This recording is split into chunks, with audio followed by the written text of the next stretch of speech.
c'est Zoru.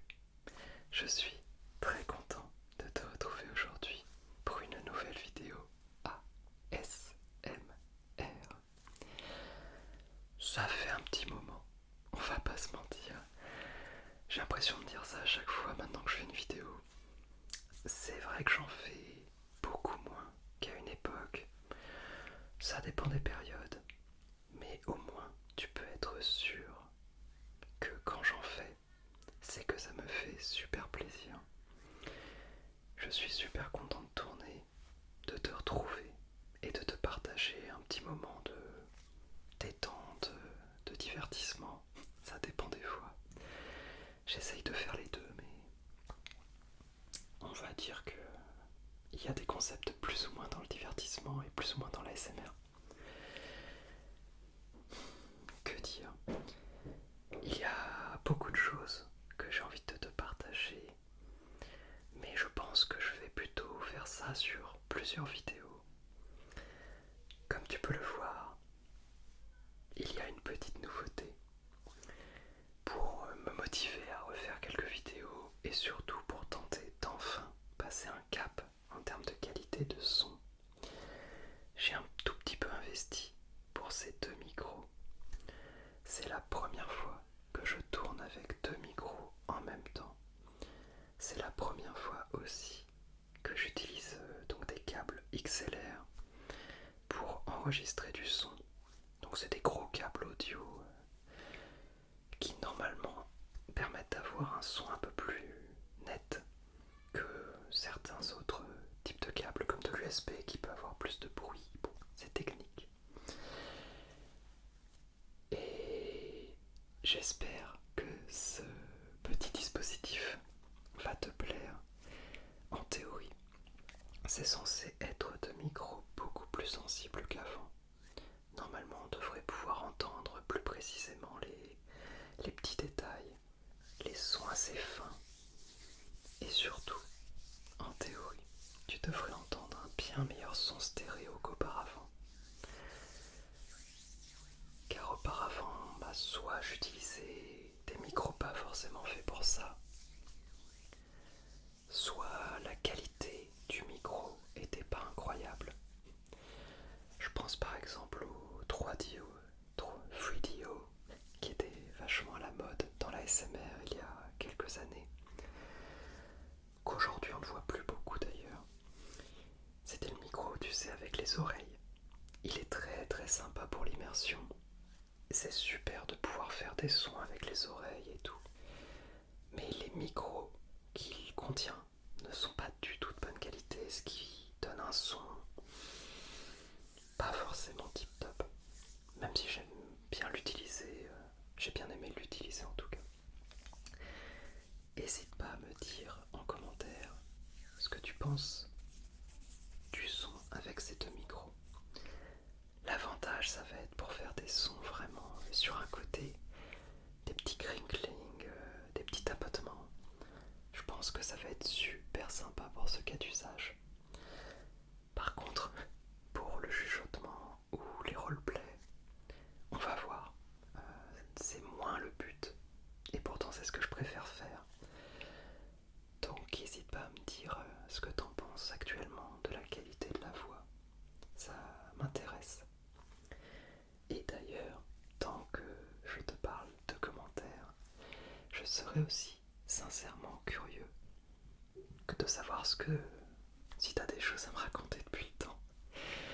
Comme je fais pas de vidéo pendant un an, et ben l'air de rien, il peut se passer pas mal de choses dans une vie. Et surtout, aujourd'hui, si on est là, je viens de me rappeler, ça fait 6 minutes de vidéo, tout va bien. Mais si on est là, c'est pour fêter les 12 ans de la chaîne. Alors, une main là, alors elle est où l'autre? Là, comme ça. 12, 10 et 2. Car oui, c'est l'anniversaire des 12 ans de la chaîne aujourd'hui, le 25 août 2025. J'espère que la vidéo sortira à la bonne date. C'est assez fou. Si j'avais eu un enfant à la place de créer cette chaîne, l'enfant serait bientôt en train de rentrer en 5e. C'est un peu terrifiant.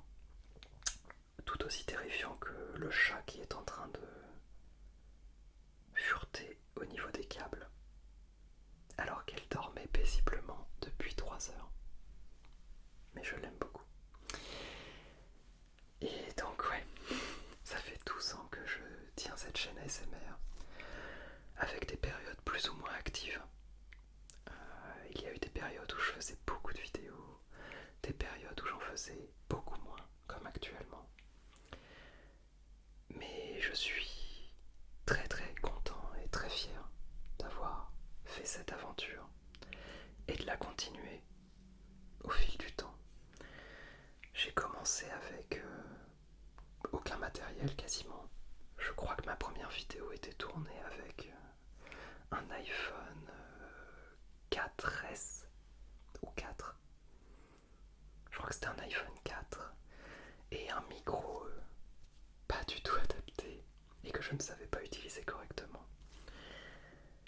Aujourd'hui, j'ai ces deux beaux micros, un bel appareil photo et surtout, la grosse différence c'est que il y a 17 000 personnes qui se sont abonnées à la chaîne et vous avez bien du mérite vu que mon rythme de publication est hasardeux. Merci beaucoup, beaucoup à toi si tu regardes mon contenu aujourd'hui, si tu l'as regardé par le passé, si tu m'as soutenu par commentaire, par message privé. C'est une aventure humaine incroyable cette chaîne ASMR, vraiment. J'ai tout un pan de ma vie qui est relié à cette aventure-là. Et ça me touche beaucoup de tourner aujourd'hui parce que ça fait une sorte de lien avec tout ce que j'ai pu vivre durant ces 12 années. Il y a eu de très bonnes choses, des choses moins sympas, mais au final le fil rouge, ce qui a tenu bon durant ces 12 ans, c'est cette chaîne. Et je sais qu'il y en a qui regardent depuis très très longtemps. Je sais que pour certains et certaines, ça fait 5 ans, 6 ans, 7 ans, 8 ans, 9 ans. Je trouve ça fou. Et vraiment, merci beaucoup à toi d'être encore là. Pour la suite, j'aimerais bien refaire un petit peu de vidéos. Je ne sais pas à quel rythme. Je ne sais pas encore exactement sur quel thème. Mais j'ai toujours envie de faire de l'ASMR un petit peu varié, avec des roleplays originaux. Ça reste ce qui me passionne le plus. Et j'aimerais bien essayer d'exploiter un peu correctement ces deux micros. Je ne suis pas ingénieur son. Et rien que de mettre en place tout le setup aujourd'hui, c'est au-delà de mes compétences sur le papier, mais on va voir ce que ça donne. J'espère que ça rend bien et que le son est agréable. C'est très particulier de tourner. En tout cas, j'espère que ça va te détendre, te faire plaisir. Et donc n'hésite pas à me dire en commentaire ce que tu penses du son. Si tu as des petites choses à me raconter, des petites nouveautés de ton côté, des fiertés peut-être que tu peux avoir. En 12 ans, l'air de rien, il peut se passer beaucoup de choses. Peut-être qu'il y a 5 ans, tu regardais mes vidéos et que tu n'allais pas bien. C'est possible. Peut-être qu'aujourd'hui, tu vas beaucoup mieux. Peut-être que c'est l'inverse. J'espère pas. Je ne te le souhaite pas. Mais ce dont je suis sûr, c'est que si tu regardes depuis plusieurs années, tu as forcément un parcours de vie qui t'a amené à vivre des choses. Et si jamais tu veux en partager, eh bien, sache que je lis tous mes commentaires. Je n'en loupe pas un seul, parce que c'est quelque chose auquel je tiens énormément. Pour la suite de cette vidéo, j'ai prévu un petit bonus, juste pour faire durer le plaisir. J'ai regardé la page Wikipédia consacrée au 25 août, donc la date anniversaire de ma chaîne. Et j'ai regardé un petit peu ce qu'il s'est passé le 25 août dans l'histoire. En tout cas dans l'histoire dont on se rappelle, parce que je suppose qu'il s'est passé énormément de choses le 25 août, à plein d'époques différentes. Mais on a un petit peu de mal à remonter aussi loin. Et je vais donc partager avec toi quelques petits faits historiques qui se sont déroulés le 25 août. Il y a un petit peu de tout. Malheureusement, malheureusement, il y a énormément de choses qui sont liées à des conflits. J'ai essayé de pas trop en mettre, mais ça fait malheureusement partie de notre histoire. Et puis voilà. Oui, voilà, je me rappelle. Je voulais te dire que si jamais c'est une expérience super sympa de regarder la page Wikipédia d'une date en particulier. Par exemple, tu peux le faire pour ta date d'anniversaire ou la date d'anniversaire de quelqu'un que tu connais. Il y a toujours plein de choses qui se passent à chaque date de l'année. Et j'ai trouvé ça passionnant d'aller voir les pages Wikipédia dans la page Wikipédia du 25 août pour apprendre un petit peu plus sur les événements en question. C'était vachement plus enrichissant que je n'aurais cru. Allez, c'est parti. Alors, en espérant que le chat casse pas tout dans l'appart pendant ce temps-là. On commence en 1580 avec la bataille d'Alcantara, qui est en fait une bataille entre Espagnols et Portugais. Et c'est la victoire des forces espagnoles à l'époque. Je ne connaissais pas du tout cette bataille. Et elle est assez importante dans l'histoire parce que c'était une guerre pour récupérer finalement le trône portugais qui avait été laissé sans héritier. Et l'Espagne a assez facilement vaincu les Portugais à l'époque parce qu'ils étaient beaucoup plus nombreux entre autres. Et en fait cette victoire a mené à une période que je ne connaissais pas non plus, qui s'appelle l'Union ibérique. Donc une sorte de réunification de l'Espagne et du Portugal au sein d'un même royaume en quelque sorte. Et ça a duré quand même quelques dizaines d'années cette histoire. C'est assez fou je trouve de regarder toute cette liste de conflits, de territoires qui sont revendiqués par quelqu'un puis par quelqu'un d'autre. Et de voir à quel point ce qu'on croit aujourd'hui complètement figé, on se dit bah aujourd'hui ça bouge plus. Alors qu'en fait ça n'a pas arrêté de bouger durant l'histoire. Et il faut toujours se méfier. Rien n'est éternellement figé. Sinon. Alors, en 1819, il y a eu la présentation officielle du radeau de la Méduse, le célèbre tableau de Géricault. Ça a été présenté au salon de peinture et de sculpture. Et j'ai noté cette date parce que c'est assez amusant de savoir, donc en 1819, la peinture a fait scandale globalement lors de sa présentation. En même temps, c'est un tableau assez marquant et voilà, assez spécial visuellement. Mais ce qui est intéressant, c'est de savoir que ça a à la fois fasciné une partie de l'audience qui ont trouvé qu'il y avait quelque chose de saisissant dans ce tableau.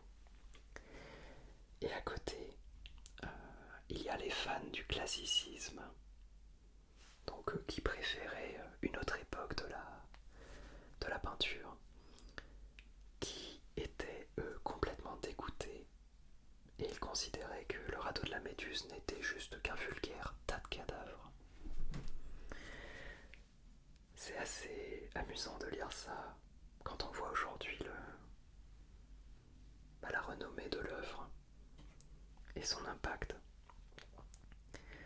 Et à l'époque, donc, ces fans du classicisme trouvaient que ça s'écartait beaucoup trop de la beauté idéale, incarnée ce jour-là par un autre tableau qui était exposé, qu'il s'appelait Pygmalion amoureux de sa statue, par Girodet. J'ai regardé un petit peu à quoi ça ressemblait. On n'aime pas, c'est un style, c'est plus classique. Mais bon, je note en tout cas qu'il préférait le tableau avec une femme nue plutôt que le tableau avec un drame humain qui se déroulait. Sinon, en 1825, il y a eu célébration de l'indépendance de l'Uruguay vis-à-vis du Brésil. Voilà, c'est tout. C'est des fois, il n'y a pas forcément besoin de faire une grande histoire derrière. En 1835, petite anecdote amusante, les fake news, ça existait déjà. C'est pas nouveau. Et il y a eu la publication d'un énorme canular dans un journal new-yorkais. Donc le journal s'appelait, et s'appelle encore d'ailleurs, The Sun, à ne pas confondre avec le tabloïd britannique. Ce n'est pas la même chose. Et ils ont fait un grand canular sur plusieurs éditions à la suite, où ils disaient qu'il y avait eu découverte de la vie et d'une civilisation complète sur la Lune. Et ils avaient décrit des créatures très variées, qui mélangeaient un petit peu plein de choses mythologiques humaines. Ils ont dit aussi qu'on avait découvert des arbres, des océans, des plages, et que tout ça avait été découvert grâce à un télescope super puissant. Voilà. La légende dit que ça a super bien marché et que ça a augmenté les ventes du journal. Même si aujourd'hui apparemment c'est beaucoup plus nuancé. On ne sait pas trop. Voilà, voilà. En 1912, il y a eu la création du Kuomintang, qu'on peut traduire par le Parti nationaliste chinois. Et en fait j'en parle parce que c'est une entité politique extrêmement importante et puissante. Et à titre personnel, je ne la connaissais pas. Et c'est là qu'on voit à quel point on peut manquer de culture sur certaines parties du monde, certaines parties de l'histoire. Ce qui n'est pas grave en soi. Je veux dire, c'est pas... À titre personnel, j'ai toujours décoré les... En tout cas aujourd'hui, toujours, je pense que c'est exagéré. Mais à titre personnel, je décorrèle énormément culture et intelligence, qui pour moi sont deux choses totalement différentes. Quelqu'un d'intelligent peut être extrêmement culturé. Ouais, je sais ce que tu veux dire. Quelqu'un d'intelligent peut être extrêmement cultivé. Mais ce n'est pas parce qu'on est très cultivé qu'on est forcément très intelligent. Et surtout, pour moi le plus important, ce n'est pas parce qu'on manque de culture, ce n'est pas parce qu'on a moins de culture que quelqu'un d'autre, qu'on est moins intelligent ou intelligente que cette personne. Ça pour moi c'est super important de le réaliser. Parce qu'on associe beaucoup les deux. Et on se moque, l'humain a tendance à se moquer des gens qui n'ont pas la même culture ou qui ont une culture avec moins de connaissances. Alors que pour moi c'est vraiment pas du tout corrélé à l'intelligence. Et donc, à titre personnel, je manque d'énormément de faits culturels. Il y en a plein que je ne connais pas, dont ce fameux parti nationaliste chinois créé le 25 août 1912. Et il faut savoir donc que ce parti a dirigé la Chine quelque temps avant d'être vaincu par les communistes en 1949. Mais du coup, il s'est replié sur Taïwan et il est devenu le seul parti autorisé sur Taïwan jusqu'en 1986. Et derrière, même s'il n'était plus le seul parti autorisé, il a tout de même dominé jusqu'en 2016. Et là, il revient à nouveau. Il n'est pas au pouvoir en ce moment, mais il n'en est pas très loin. Voilà. Et apparemment, c'est vraiment une entité très puissante politiquement, de ce que j'ai compris sur Wikipédia. Alors, ensuite... Oh, ça, je pense qu'on peut s'en passer.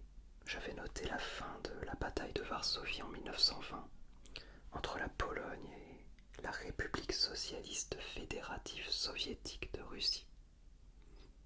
C'est là où on va tester la qualité du micro. Parce que là, avec tous les S que j'ai prononcés, on va voir ce que ça donne. Des fois, c'est très désagréable ce genre de son.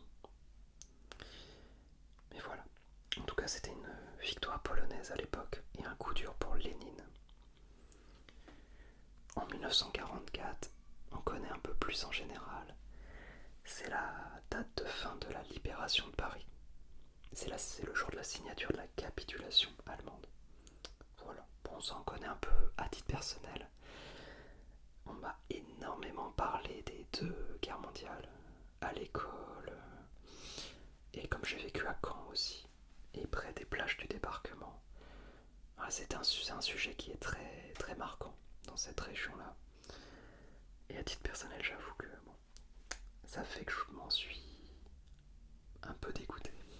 Bon, c'est déjà pas très marrant de base.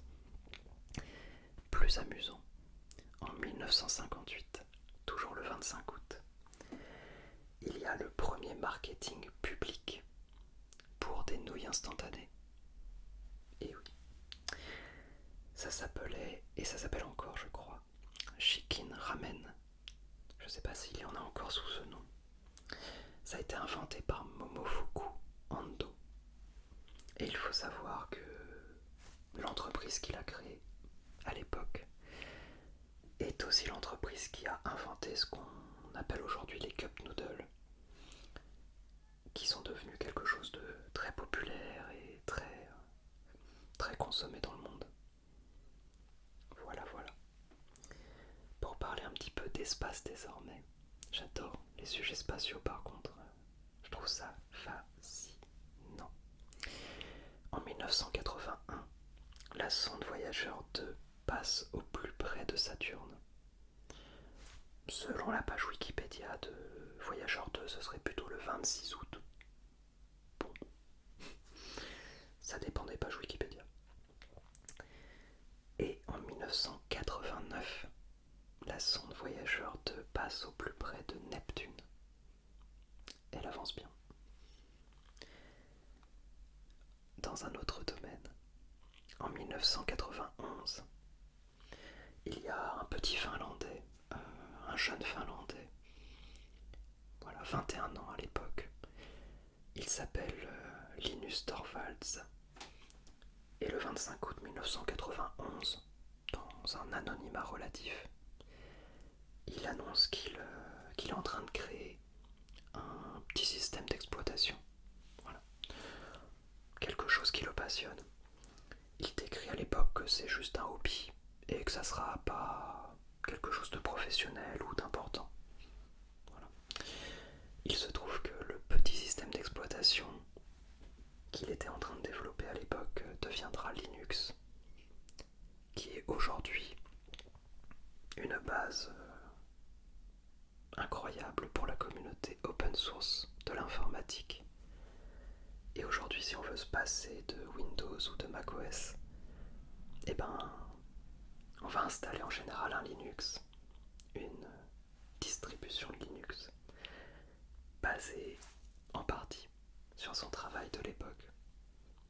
Et je trouve ça fou comme histoire. Il avait 21 ans. Moi, à 21 ans, à 21 ans, je sais plus ce que je faisais, mais pas ça. Pas ça, c'est sûr et certain. On continue d'avancer un petit peu. On est bientôt à la fin. En 2012, la sonde Voyager 1, cette fois pas la 2, entre dans l'espace interstellaire. Et c'est le premier objet artificiel à y arriver. Et en parlant de... Non, j'hésite à la faire celle-là. Mais en 2014, le 25 août 2014, il y a eu la démission du gouvernement de Manuel Valls. Son gouvernement qui a duré à l'époque 147 jours, un des plus courts gouvernements de la Ve République.